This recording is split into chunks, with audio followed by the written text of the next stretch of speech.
Hi everyone, it's Andrew here. So today I want to talk about forgiveness. So it's a really important topic for a number of reasons, but the sort of things that arise about why we have a need to perhaps look towards forgiving at all is generally something happens in life, whether it's someone does something towards us or perhaps we've done something towards someone else that we don't feel particularly good about. And a lot of the things that can happen um, as a part of forgiveness is that well, if something's happened to us by someone else, we'll blame them, and we can often be very, very angry with them as well. And I mean, that's only one of the emotions that could feel. Um, I mean, there's obviously disappointment and a whole bunch of other things, but also when we direct it towards ourselves, we could also be angry at ourselves for what we've done to someone else. But that's usually also what comes with that too. When we have some sort of remorse about that, is guilt. We carry around this guilt within us, and these emotions, although they're useful to us to identify perhaps some behaviours that we didn't like done towards us, or we didn't feel particularly good about what we've done towards others, it's it's really a signal to us to look at things and put things in a way of in a perspective, in a way of looking at things to remove that negative aspect from our lives. Now, that's not to mean that you have to necessarily, let's say, if someone's done something to you, you have to let them back into your life. I mean, there are some very toxic people out there, and we don't necessarily want that energy back in our lives whatsoever. So, why would we want to forgive those people too, particularly those who have done us incredibly wrong? And some people might not even be remorseful about it. They're not apologetic about it, which can often make us feel even, you know, more anger. Feeling very mad still about it, and but also likewise towards, with ourselves. We can hold a lot of things within ourselves what we've done to another, and there can be a really even big one too when someone passes, moves on from this earth plane, and then we never had the opportunity to perhaps try to say what we want to say or rectify, what our behaviour was towards them. But whatever it is, the point is that the reason we need to remove this from our lives is because it affects us internally. And we really can't afford at any point of time in lives, whether it's forgiveness or something else, to be thrown off center from ourselves. That we need to work on ourselves in a way that we're not carrying around these burdens.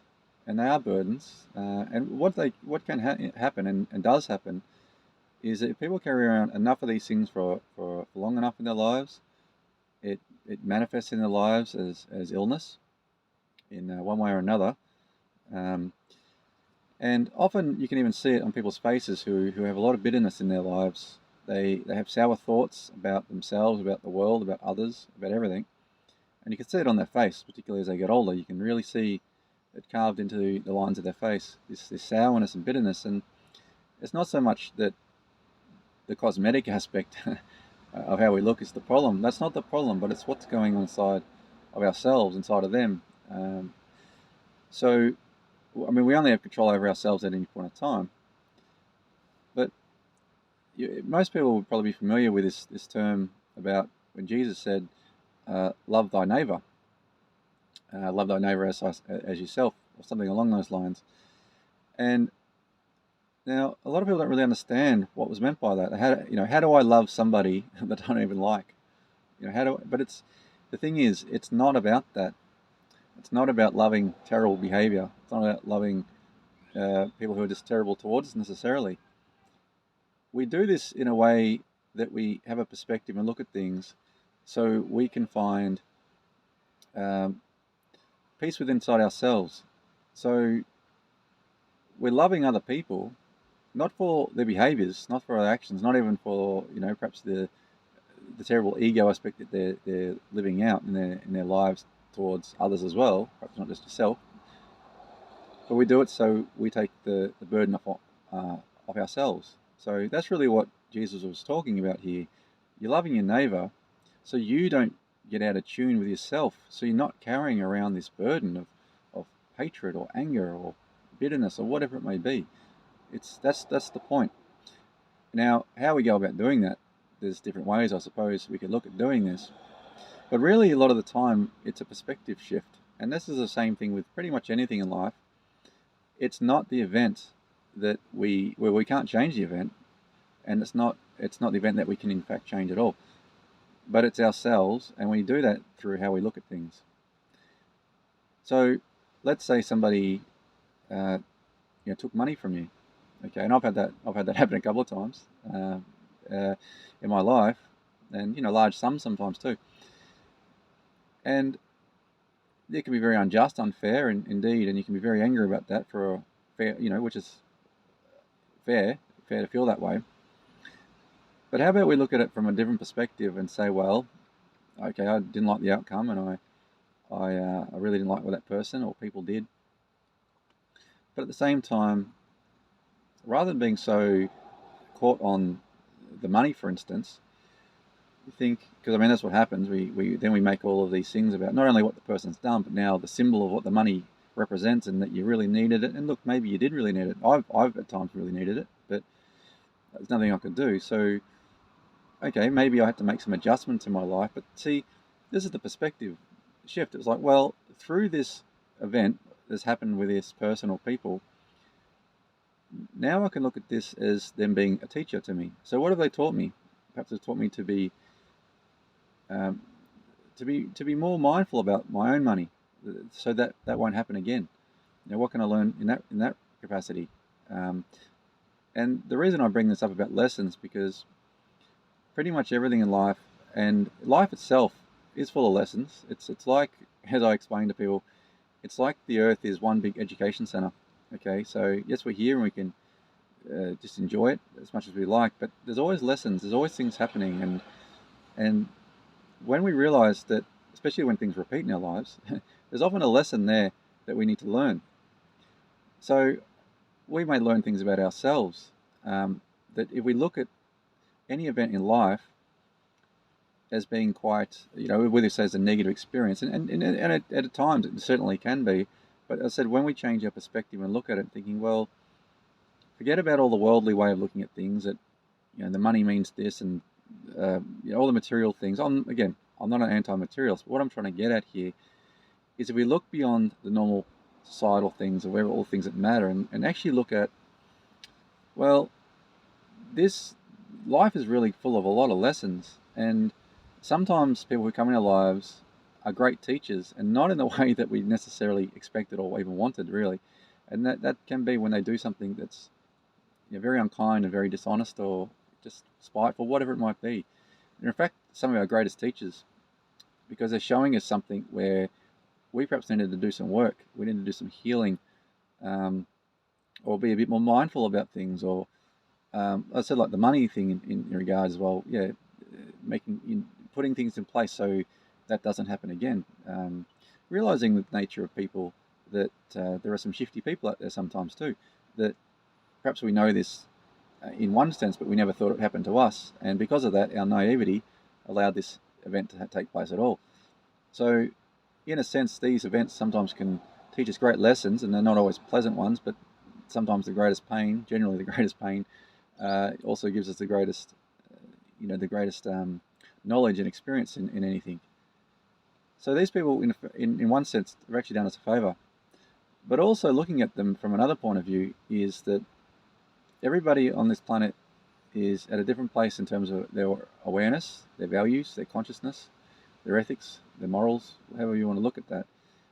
And so we're not always in alignment with how we look at things in life, and that's seldom the case. So it's, I sometimes look at people who've done me wrong with a sense of, well, pity is probably a bit of a strong word, but I can see where they're at, and I see why they would have behaved the way they behaved. Basically, if you try and understand from another person's point of view why they have done what they've done, it can help a lot to alleviate how we're feeling, and it can help us towards forgiveness, because we're all here, we're all learning, and people do make mistakes, whether they're aware of it or not, and they do some things that aren't particularly kind, and they may not realize it at the time, or maybe never. Sometimes you'll never get someone to acknowledge what they've done to you, and as much as we might want that. We just have to accept that. But that's why we look at people in a different perspective and say, well, they didn't really know necessarily any better, or perhaps they're doing the best they could of where they're at, or they just made it. They just couldn't see the decisions or the actions they're taking were not for their own good, let alone anybody else's. And so it is a perspective. It's a perspective from our own point of view, of seeing however you want to do that. Really, I was giving an example then of seeing things as lessons and what you've learned about yourself, and what you were attached to, and did you really need this thing that much? And now you don't have it. What does that mean? And who have you become? Because of this event. There's a lot of things. Try and find the positives of what you've gained from the experience, because in every loss anyway, whether it be friendship or money or anything else, there's always a gain. There's always an opposite to everything. We're just not generally taught or trained how to find that. We're just not. So some of you might be aware that essentially there's a duality in everything in life, that if there's hot, there's also cold, and it's only by the experience of the other that we know one or the other, really. You'd never really know if anything was hot if everything was always hot. It's always the same temperature. You'd never know cold, and that's you'd never experience cold, but you'd never really know everything was hot because it's always hot. So it would take it off the table, so to speak. But now we've got that duality. Now we can see, and it's the same thing with even people's behaviour. We might not know perhaps how good our behaviour is without seeing how terrible other people's behaviour is. So it helps us learn about ourselves a lot of the time too, through others, through things that happen and events. It doesn't mean it's easy. Doesn't mean it's easy to forgive people. But we're doing this for ourselves, to not become bitter towards the world, to not be brought down by it. And often we can find too that we actually have everything we really need within inside ourselves too, in many ways. And it's a personal thing, how we look at this, and it can be very transformative. But another aspect to this too is that if we hold on to sour thoughts and bitter emotions for a long time, these can and do actually manifest in our body as illnesses. So this is a part of what's called psychosomatic medicine, which is essentially our own thinking creates illness within the body. And it's I can't remember the percentage. I think it was from memory, between 70 to 90% of all diseases are said to be psychosomatic, which is very, very strong sort of statistics, if that's to be fairly accurate or accurate in any kind of way. But there is a correlation, and we see this anyway. I know when sometimes people go to get operations and whatever part of their body to get something fixed or removed, which I'm not for that at all. Well, it's absolutely life-threatening itself. Anyway, that's another topic, how I look at health. But for instance, the gallbladder, a lot of time people have problems with gallbladder. And when I've spoken to these people, after they've had it removed, I found out that the common thing between all of them is they have a lot of anger. They have a lot of anger about things in life and within themselves, and see, in a sense, there's often said that there's certain parts of our body that disease turns up based on our emotional thing. And I've looked into this a little bit over the years, and I certainly can see the correlation. It's not to say that's 100% the only reason all of the time, but what I am getting at here is that the power of our own minds on our own body is powerful, very, very powerful. Some of you may have heard that expression, the power of the mind. It's very true statement. In many ways, I've actually healed my own body through effort, through different practices. But one of those practices has often been to do with visualization, visualizing my body to be a certain way, and feeling certain emotions, and in meditation, and over time my body has responded. Even with doctors saying, "Oh, you'll never get over this or fix that," or whatever it is, I have done so. So, without going off topic on that, that is, that's a reality. So, anyone who's looked into that will find that to be true as well. The power of our mind, and I've looked at the various studies, it's so incredible. So, again, the forgiveness aspect. So, as I said, a lot of the time it can be blaming others for what they've done, or blaming ourselves. But all we do is keep ourselves in a loop that we've created. of going around and around and ruminating on this anger about the injustices of what someone's done to us, or even perhaps what we've done to somebody else, and it's not serving us in either way. So, I mean, as I said, you can't always have the opportunity to work through things with people for whatever reason, and sometimes we just got to let people and situations go. But then we're left with what we feel inside, and it's not wrong to feel what you're feeling.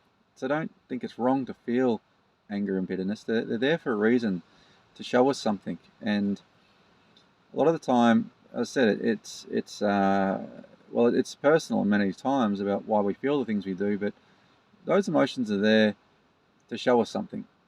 So if you're angry, ask yourself really what the anger is really about. What is it you feel on another level?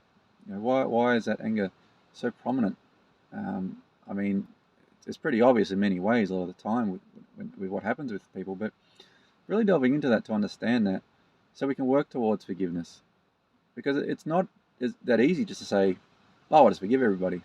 I mean, perhaps for some people it is, but some things happen, and it really takes quite some effort to cultivate forgiveness. It's something we've got to work at sometimes, and about putting things in a perspective, in a place. As I suggested earlier, sometimes it's moving ourselves away from what's happened, what was said, what was done, and looking at it from another point of view, and looking at that, well, that's where they're at, this person's at in their consciousness, and they're just very ignorant to how poor their behavior is and how wrong the behavior is to do wrong by another.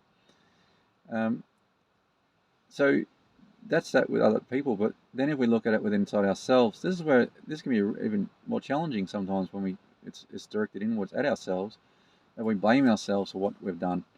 That's not helpful either. It doesn't mean that we can just get over it very quickly, but let's say we've done something and we've really damaged a relationship with somebody. Carrying that for the rest of our lives, although it can be challenging because sometimes people do, even with their best efforts, we need to work on forgiving ourselves as well. So loving our neighbour is one thing, but it's also loving ourselves. And to love ourselves is to allow ourselves to make mistakes in life. That things do happen. We all make mistakes. I know in my younger years I've made some ones that just felt terrible about. And it's, I can't believe I did that. People, particularly when people drink alcohol, in quite a, get very drunk, for instance, they can do some things when they're really drunk and really regret that. That's not uncommon at all. That happens quite a lot. And I think in my younger years too, I maybe said some things when I was inebriated and didn't feel very good about it the next day, because I remembered, oh dear, I said that. But again, that was a learning thing for me, to learn, well, maybe it's not good for me to drink this much because I can't control, it's not good anyway, but I couldn't control, perhaps in certain situations, saying things, making a fool of myself. To realise that it's better to be perhaps clear-headed than to be drinking if I actually am going to hurt and damage the relationships I have with other people.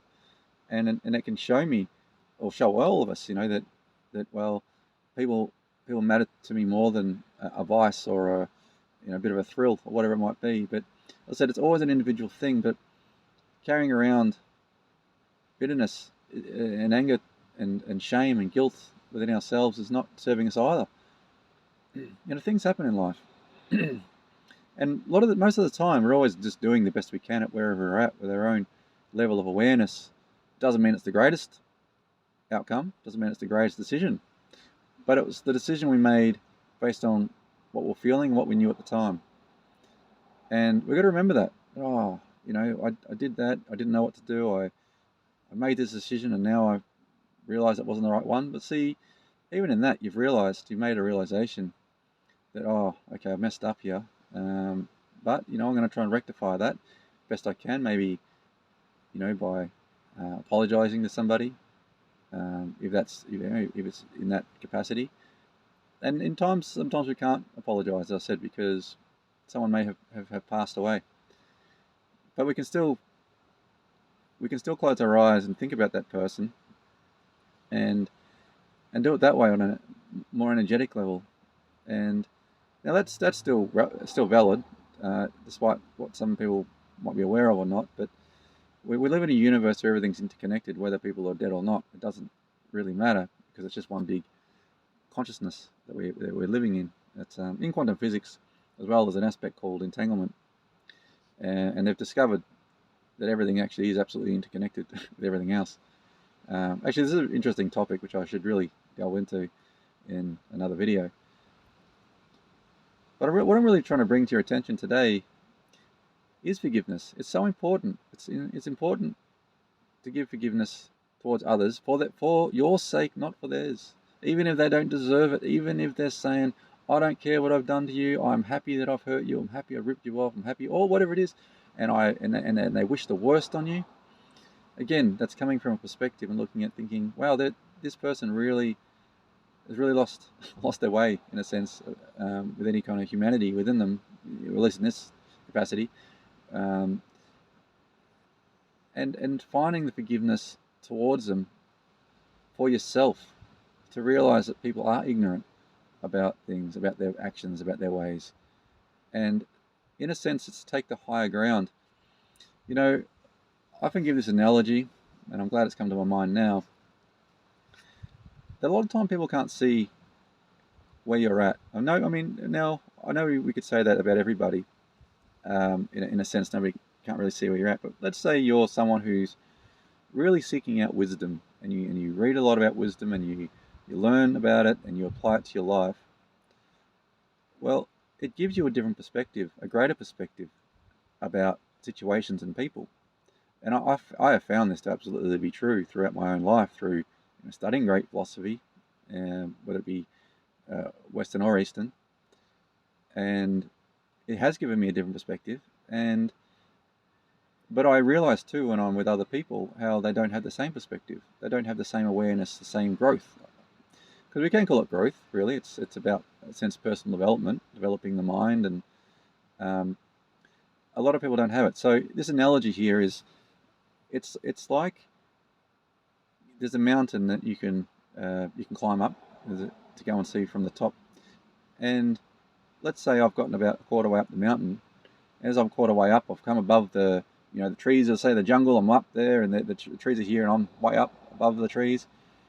And then when I turn around from the mountain, I look around, I can see above the trees, and I can see a greater view. I can see many things on this, even up quarter way up the mountain, that other people who are still down on the ground at the base in the jungle can't see any of it. And I could be yelling to them from the mountain, hey, you should see up here from my point of view. I can see this, this, and this. And people on the ground may not believe it. They don't have the ability to even comprehend it, because they're still at the base of the mountain. So for them to see what you're seeing, well, in a metaphoric way, I suppose, they need to climb the mountain up to at least where you are to see differently. And really what the analogy here is, what I'm making the connection to, is our awareness, our growth of our consciousness. And seldom do we see that really in our Western society, where people really seek out growing their consciousness, developing their mind, seeking out wisdom. It's not a common thing. So most people are still stuck at the base, at the bottom of the mountain, and they just can't see what you can see. They can't see from your perspective. They can't see all the other things. But from your vantage point, you can see both where they're at and all the other things around them. And also you have a totally different perspective. So you can understand where they're at. You've been there and you've grown above it. And it doesn't, and I'm not saying this makes you better than anybody else. It's not at all. It just means that you've developed, and so when we have that sort of awareness too, as we study more into understanding wisdom and how to look at these things from a different perspective, well, it allows us to understand where people are at. Okay, and that's really the thing, and that's where we can find often forgiveness. Say, well, again, it doesn't mean it's easy. We just can just see that where people are at, that they can't even see their actions, their own behaviors at all. A lot of the time, they can't see it. But again, forgiveness really is about what's going on inside of us. That was a wonderful thing about the teachings of Christ through Jesus, was it was always interested about what's going inside of you. that you didn't really want you to be out of tune with yourself, out of the flow with inside yourself. Because when you do that, you get blocks in many different ways in your life. And we don't want that. We want to be free and open. Despite what people do to us, we don't want life to happen to us and then close. We don't want to close our hearts. That's really the big one too. It's our hearts that really get affected more than our minds and our heads. Although we do have the thoughts that loop around and things, it's what we feel inside ourselves. We don't want that bitterness. We don't want to carry that in our hearts. We want our hearts to be open. So there is a meditation that you could look up, which is called the loving kindness meditation. It's a Buddhist meditation that's very simple to follow along, and it's very good at helping us to forgive people. So I recommend you to look into that on YouTube. I'm sure you'll find something on that. But I'm going to leave this video here. I hope this has given you some different way of looking at the importance of forgiveness, so that it's not about forgiving others for their sake, it's for your sake. So anyway, I'm going to leave this here. Hope you're all having a wonderful day and night wherever you are.